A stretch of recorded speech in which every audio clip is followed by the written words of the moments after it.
भ्रष्टाचार की होलिका दहन कर रहे हैं। और ये भ्रष्टाचार की होलिका दहन के प्रतीक दिल्ली के मुख्यमंत्री अरविंद केजरीवाल, जिन्होंने दिल्ली की जनता को ठगने और लूटने का काम किया,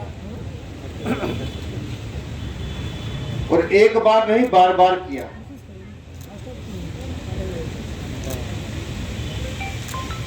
हर बार एक ही बात कहते रहे कि शराब घोटाला नाम की कोई चीज नहीं।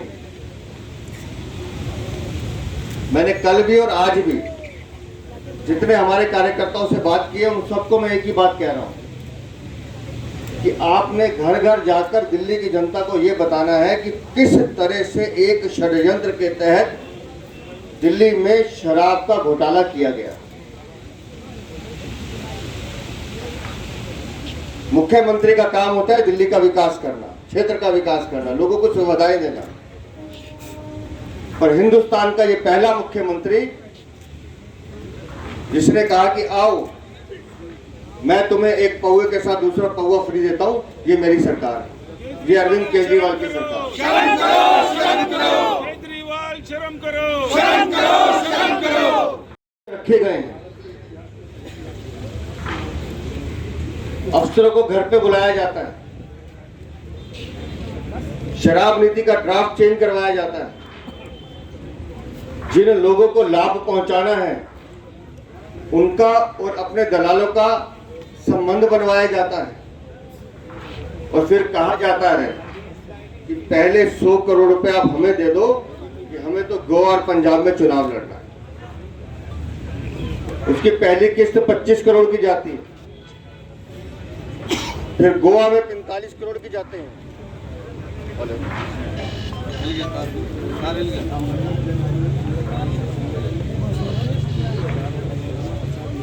हेलो,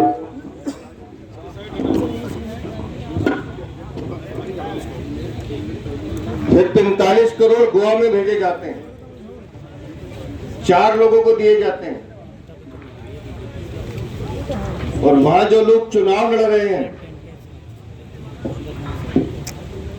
उनको कैश पैसा दिया जाता है, और फिर कहते हैं कि दिल्ली में कोई शराब घोटाला हुआ नहीं। कोई गली, कोई मोहल्ला, कोई स्कूल, कोई मंदिर, कोई मस्जिद, कोई गुरुद्वारा नहीं छोड़ा जहां अरविंद केजरीवाल ने शराब की दुकानें ना खोली। ये तो मैं धन्यवाद देता हूं भारतीय जनता पार्टी के कार्यकर्ताओं को, भारतीय जनता पार्टी के कार्यकर्ताओं को रात दिन एक करके उस संघर्ष के खिलाफ लड़ते रहे, जूझते रहे, आवाज उठाते रहे, जिसका नतीजा यह हुआ कि अरविंद केजरीवाल को वो शराब नीति वापस लेनी पड़ी।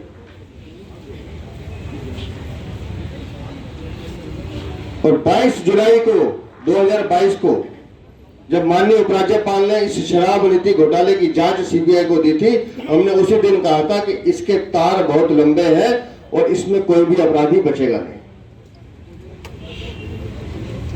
और वो अब तारे परत दर परत खुल रहे हैं, लोगों को दिख रहा है कि कैसे अरविंद केजरीवाल ने दिल्ली के युवाओं को शराब के नशे में धकेलने की साजिश की थी। कल बता रहे थे हमारे मनोज भाई सांसद, हवा करने वाले अरविंद केजरीवाल, ये है तुम्हारा स्वराज। केजरीवाल कि 2 मंत्री आपके जेल में है, केजरीवाल इस्तीफा दो, इस्तीफा दो, इस्तीफा दो, केजरीवाल इस्तीफा दो, इस्तीफा दो, इस्तीफा दो। 2 मंत्री आपके जेल में है, सांसद आपका जेल में है, आपकी प्रतीक्षा वहां हो रही है।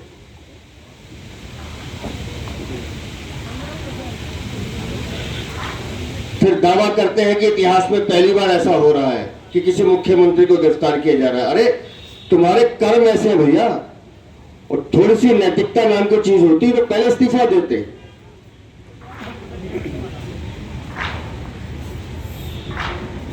फिर संदेश में दिया जा रहा है कि अरविंद केजरीवाल लोहे के बने। अरे तुम वो लोहा हो जिस पे भ्रष्टाचार का जंग लग गया,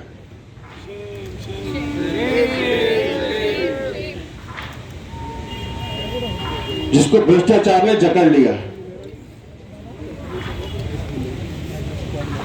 और अभी तो सिर्फ शराब घोटाले की बात हो रही है। आप कल्पना कीजिए, जिस दिन जल बोर्ड का ये बॉक्स फूटेगा, जिस दिन ये ज्वालामुखी जल बोर्ड का निकलेगा, उस दिन इससे बड़ा धमाका इस दिल्ली में होने वाला है। मैं आपको भविष्यवाणी कर रहा हूं।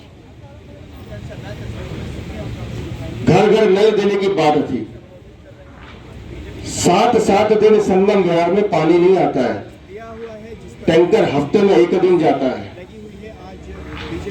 जाइए जरा न्यू अशोकनगर, तिलोकपुरी, तुगलकाबाद एक्सटेंशन, लोग 3-3, 4-4 दिन इंतजार करते हैं कि टैंकर आएगा तो हम अपना ड्रम भर लेंगे ताकि हम 4 दिन कम से कम पानी पी सके। नहाना तो दूर की बात है।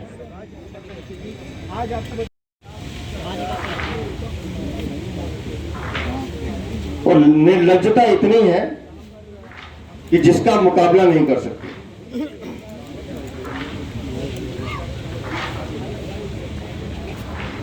जिस दिन दिल्ली में चोरी शुरू हुई थी, उस दिन से लगातार भारतीय जनता पार्टी कह रही थी कि आप लोग चोरी कर रहे हैं, लेकिन एक आदमी की इनकी आवाज नहीं निकली।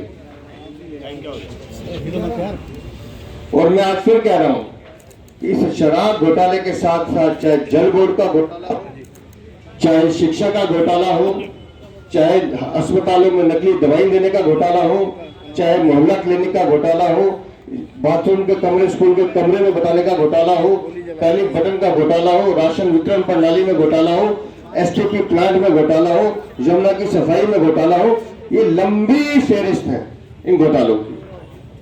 और इन सब घोटालों का सूत्रधार कोई एक है तो वह अरविंद केजरीवाल है, जिसकी सहमति से, जिसके आदेश से, जिसके नेतृत्व में दिल्ली को लूटने का काम किया गया।